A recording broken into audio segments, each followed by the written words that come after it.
Olá, pessoal! Mais uma vez estamos aqui com o programa Ligados na Palavra. Hoje com mais um tema bastante interessante, polêmico, para você que está nos acompanhando. Posso confiar na Bíblia? Será? Nós vamos saber hoje no nosso programa. Convidamos aqui o nosso pastor Paulo Bravo. Pastor, tudo bem? Seja bem-vindo mais uma vez, o programa é todo seu. Muito obrigado. Pastor Rodrigo Rodrigues, também pastor da nossa igreja. Prazer estar aqui mais uma vez. Seja bem-vindo, pastor, que bom. Bom, estamos começando mais um Ligados na Palavra. Fique aí, ligadinho e vamos aprender juntos sobre este tema interessante.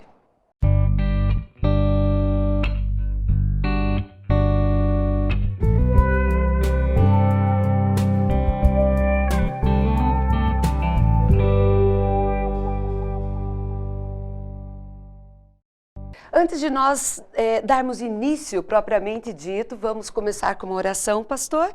Pedimos então a presença de Deus em mais esse programa e pedimos que o pastor Paulo então... Aliás, já que nós vamos falar sobre a Bíblia, esse é um hábito que todos nós precisamos ter. Exato. Nunca abrir a Bíblia sem uma palavra de oração antes, porque o Espírito do Senhor é que nos comunica através da Bíblia.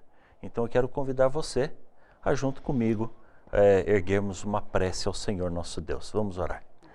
Senhor Deus, que bênção estar na Tua presença e saber do Teu amor e da Tua preocupação para conosco.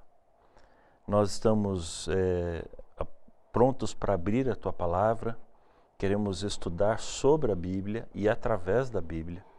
Por isso pedimos a Tua orientação e a Tua direção. E nós o fazemos em nome de Jesus. Amém, Senhor. Amém. Amém. Antes de entrarmos no assunto, quero ler aqui um texto.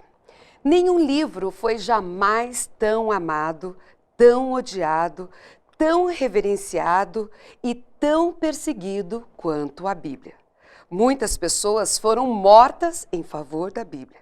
Outras tantas mataram por sua causa. Ela tem inspirado as maiores e mais nobres ações humanas, ao mesmo tempo em que é acusada por seus atos mais danosos e degenerados. Guerra tem sido travadas em virtude da Bíblia. Revelações têm se orientado a partir de suas páginas, e reinos vieram abaixo com base em suas ideias. Pessoas de todos os pontos de vista, de teólogos da libertação a capitalistas, de fascistas e marxistas, de ditadores e libertadores, pacificadores, a militaristas, percorre avidamente as suas páginas à procura de palavras que justifiquem os seus feitos. Mas a singularidade da Bíblia não provém de suas incomparáveis influências políticas, culturais e sociais exercidas sobre o mundo. Provém antes de sua fonte original e dos assuntos de que trata. É a revelação divina do Deus homem único, o Filho de Deus, Jesus Cristo. Que bênção, que beleza. Que bênção, né? E vamos iniciar então o nosso tema e eu quero fazer uma pergunta bem básica para nós iniciarmos. Por que a Bíblia? A gente precisa da Bíblia para viver? Sara, quando a gente olha para a humanidade e a gente olha para a própria história religiosa, é fácil perceber que nunca foi plano de Deus que o homem precisasse de algum meio para ele se comunicar conosco. Se olharmos para o Gênesis, capítulo 1, capítulo 2, ao estudar a história da criação, dá para perceber fácil que o plano de Deus sempre foi se comunicar conosco pessoalmente, assim como eu estou conversando com você, com o pastor Rodrigo. Deus ele é relacional. Isso é bem visível através da Bíblia. Ele é muito relacional. E diz a Bíblia lá em Gênesis capítulo 2, e especialmente no capítulo 3, verso 8, que Deus vinha todos os dias no final da tarde, na viração do dia. Essa é a expressão bíblica. Na viração do dia, Deus estava ali conversando com Adão e Eva. Mas entrou na história humana uma coisa muito ruim chamada pecado. E o livro de Isaías diz que os nossos pecados fazem separação entre Deus e o homem. Ou seja, Deus é muito santo e o pecado nos tira de nós a santidade.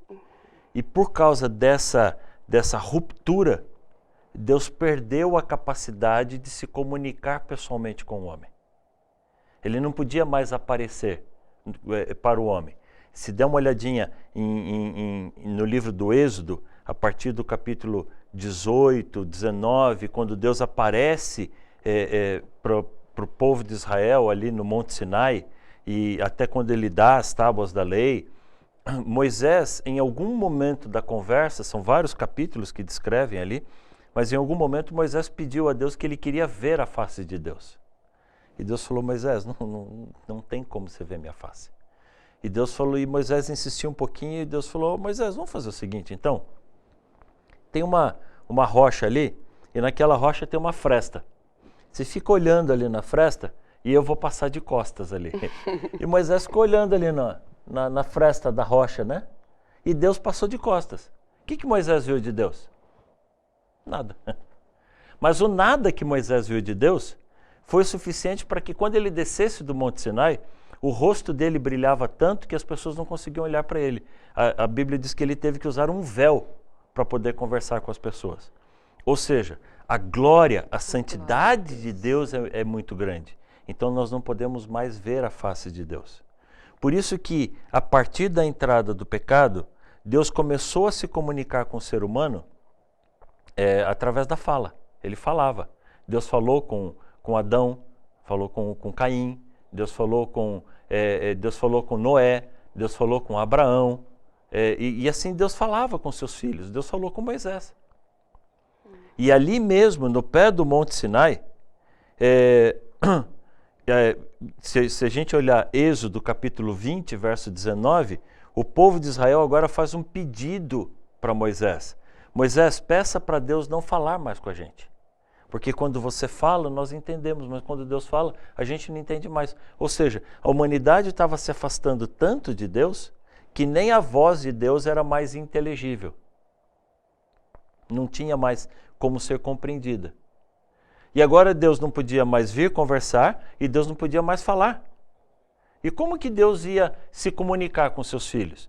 Como que a verdade, as mensagens de Deus poderiam chegar a todos os filhos? Bom, então a primeira ideia é que eu posso contar para o Rodrigo, o Rodrigo pode contar para você, e você pode contar para os nossos amigos que estão assistindo, mas a gente também sabe que quem conta um conto, aumenta um ponto. Exatamente. Então toda vez que eu conto alguma coisa, eu modifico isso. E Deus sabia que isso não ia dar certo. Por isso, a única maneira da palavra dele chegar inteira para cada um de nós é que ela viesse por escrito. Era a única maneira. Então Deus começou a revelar a sua mensagem, a sua palavra aos seus filhos, aos profetas, deu a ordem para que eles escrevessem, e a palavra de Deus escrita não pode ser mudada. Então, eu tenho certeza de que essa é a palavra de Deus, porque aqui está escrito. Pode estar escrito no papel, pode estar num recurso eletrônico, mas é a palavra escrita. Não é o que eu falo pode ser alterado. O que o Rodrigo fala pode ser alterado. Mas o que Deus nos falou através da Bíblia é a mensagem de Deus que chega diretamente para qualquer um que queira. Então, por que a Bíblia é importante? Porque é a única fonte que eu tenho da palavra de Deus. Nenhuma outra é fonte verdadeira. Pastor Rodrigo, então, se ela foi escrita, inspirada, né, por Deus, eu posso confiar na Bíblia?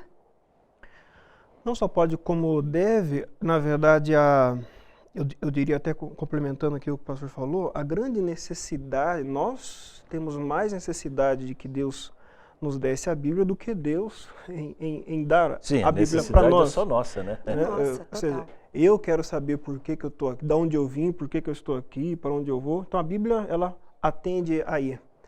Agora, veja, podemos confiar na Bíblia? Devemos, na verdade, ainda que nesse ponto vale a pena a gente pensar assim, o que a Bíblia está se propondo a dizer a mim? O que eu devo esperar da Bíblia? Entendo. Aliás, o que esperar e até o que não esperar. E né, o que não esperar. Então, assim, a Bíblia se prova confiável quando eu me aproximo dela buscando aquilo que ela se propõe a me dar. Dentro disso está, a Bíblia se propõe a falar a mim sobre Deus, sobre as ações de Deus na história geral e, inclusive, as ações de Deus para salvar, ou seja, do início ao fim da Bíblia, Deus salvando o homem, seja a própria vida ali imediatamente ou a salvação final. Esse é o tema que perpassa a Bíblia toda. Então, se eu estou em busca de um sentido, de um destino, de uma salvação, de uma comunicação, de uma aproximação com o meu Criador aqui e agora, em função de um depois, a Bíblia, ela satisfaz essa expectativa.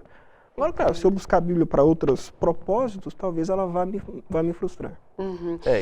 Desculpa, eu acho que um conceito aqui, que complementa bem essa visão, é que a Bíblia não é um compêndio de história universal.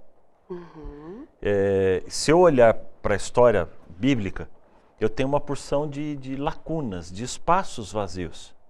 E é fácil encontrar esses espaços aqui, né, pastor Rodrigo? Sim, e como? Aí é um ponto até, eu vou até apenas mencionar, a Bíblia, por exemplo, cita livros que com esses livros eram livros históricos e ela não quis contar a história deles, apenas citou uma ou duas coisas e disse assim, o restante está lá. Se você quer história, procure lá. A função dela é outra. Nos registros históricos dos reis. Os registros, eu vou apenas mencionar aqui alguns. Por exemplo, segundo Samuel 1,18, cita o livro dos justos, 1 Reis 11,41 cita os livros da história de Salomão, 1 Reis 14,19 cita os livros da história de Israel, os livros dos reis de Judá, 2 Crônicas 9,29 cita os livros do profeta Natã. Então veja, quando a Bíblia mencionou história, ela apenas mencionou aquilo que evidenciava as ações de Deus. Quando hoje um historiador se propõe a pesquisar história, ele quer fato, ele quer informações que nunca foi do interesse da Bíblia. Então, até quando a Bíblia conta a história, ela não quer contar a história pura e simplesmente. Ela quer revelar algo maior do que a própria história, que é a ação de Deus. Então, ela pode ser fonte de estudos para um pesquisador? Ela é fonte de estudos, mas não é uma fonte histórica em si mesmo. Okay. Por quê? Porque o objetivo dela não é narrar toda a história. E alguns exemplos também que são fáceis da gente encontrar na Bíblia. Por exemplo, Adão e Eva foram criados diretamente por Deus. Por Deus. Pecaram, foram tirados do Jardim do Éden e diz a Bíblia que eles tiveram 2 filhos, Caim e Abel. Caim matou Abel. Então, eu tinha 2 personagens, procriaram, tiveram 2. Então, eu estou com 4 personagens. Aqui, Caim matou Abel. Ou seja, saiu 1, sobraram 3 de novo. E agora diz a Bíblia, que Caim foi embora, casou e fundou cidades. Mas espera um pouquinho, ele casou com quem? Você tinha Adão e Eva e Caim e Abel, entendeu? Então a Bíblia não conta, ela não está preocupada em dizer o que é isso. E aí tem gente que quer se dar ao trabalho de preencher essas lacunas, achando que isso tem muito valor e muita importância. Isso não tem valor. Biblicamente falando, não, desculpa, eu não estou discutindo historicidade. Eu posso pegar esses registros históricos, o que eles vão fazer é me dar veracidade porque está na Bíblia. Agora, se a Bíblia quisesse narrar toda a história da humanidade, desde a criação até o final dos tempos, sem pular nenhum trecho, ela seria um volume tão grande de informação que ninguém ia ler. Entendeu? Então, assim, o que a Bíblia tem é uma história resumida de quem eu sou, o que é que eu estou fazendo aqui, por que que eu existo, quem foi que me criou, por que que a minha vida é tão diferente daquilo que era o plano original e o que é que Deus está fazendo para me pegar de volta, para me resgatar de volta. Ou seja, o que é a Bíblia de fato? É uma carta de amor para um pai que está distante. Ele diz, filho, eu queria muito estar aí com você. Eu não posso estar. Então, tem algumas coisas que eu quero que você saiba. E agora esse pai começa a contar. Olha, quem nós somos, como fomos criados, como fomos sequestrados, o preço que ele pagou pelo nosso resgate e o plano que ele tem para nos levar de volta para casa. Uma carta de amor e também um guia, né, para nossas vidas. Sim. Um dos versos que a gente aprende desde pequenininho, né, que é lâmpada para os meus pés e luz para os meus caminhos. Então Salmo ela 119, verso 105. Exatamente. Bom, quem escolheu os livros que estão na Bíblia?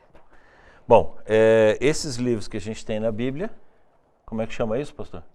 Livros canônicos. Canônicos.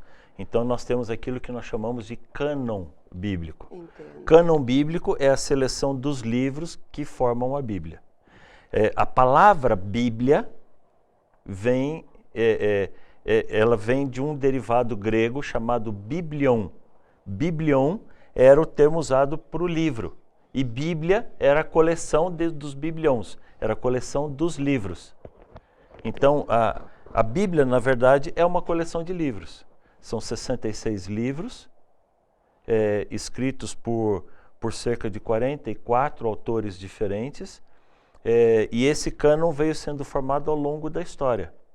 Então, eu tenho o cânon do Antigo Testamento e eu tenho o cânon do Novo Testamento.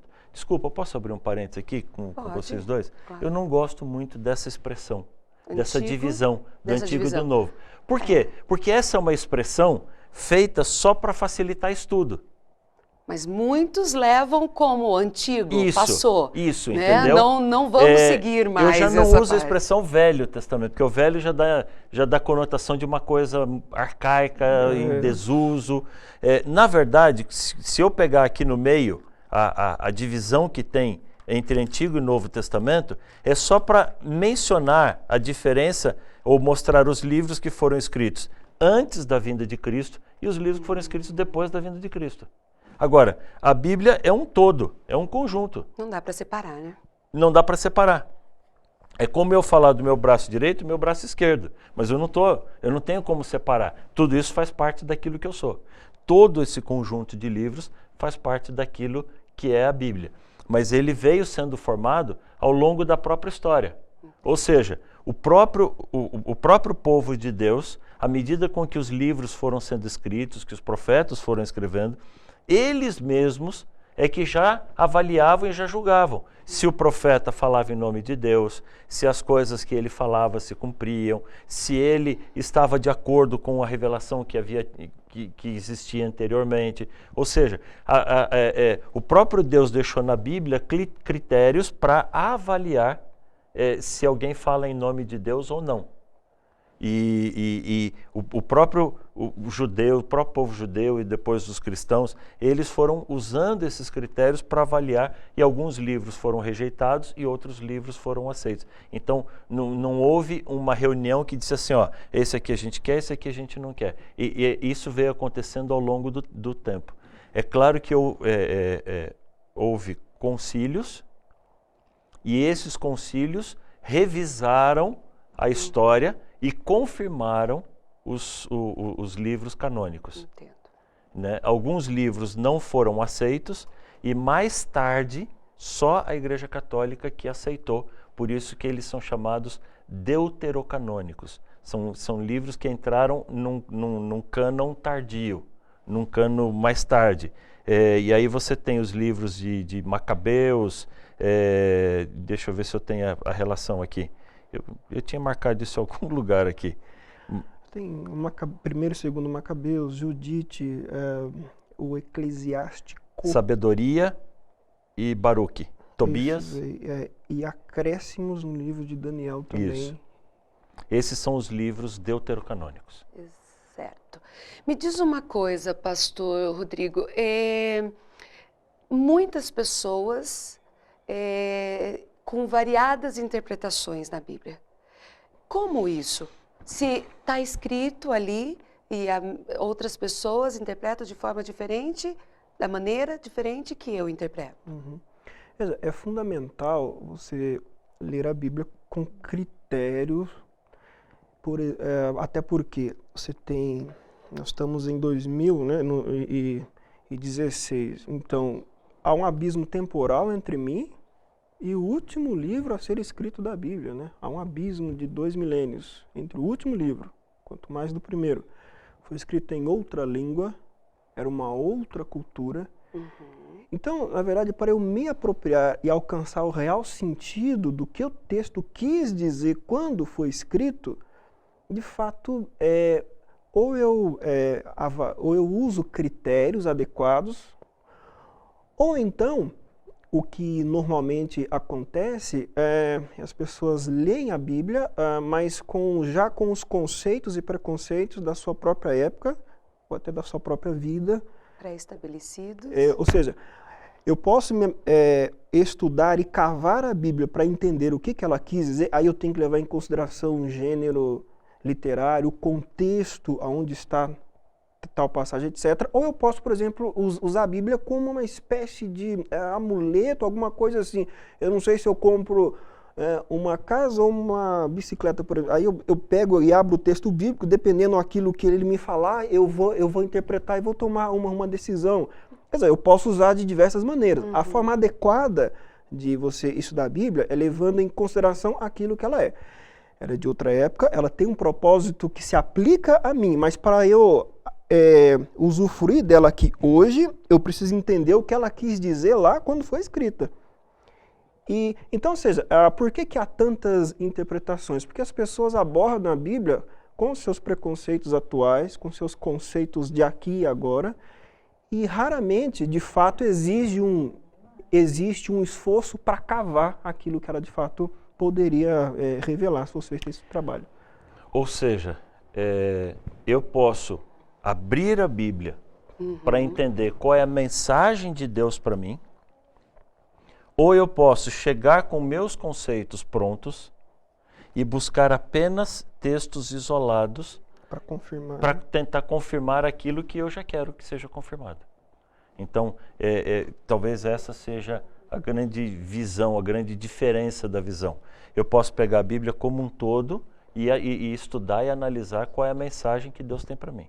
Ou eu posso chegar com alguns conceitos prontos e aí eu começo a pesquisar só para saber, só para pegar um ou outro trecho isolado. É fácil isolar trechos e defender ideias. Uhum. Mas, por isso que em teologia nós temos uma máxima de que um texto fora do contexto, ele é um pretexto. Então, pastor, se eu ler a Bíblia do início ao fim, não seria exatamente, não vou conseguir colocar um texto, ligar com outro, ou consigo fazer essa ligação?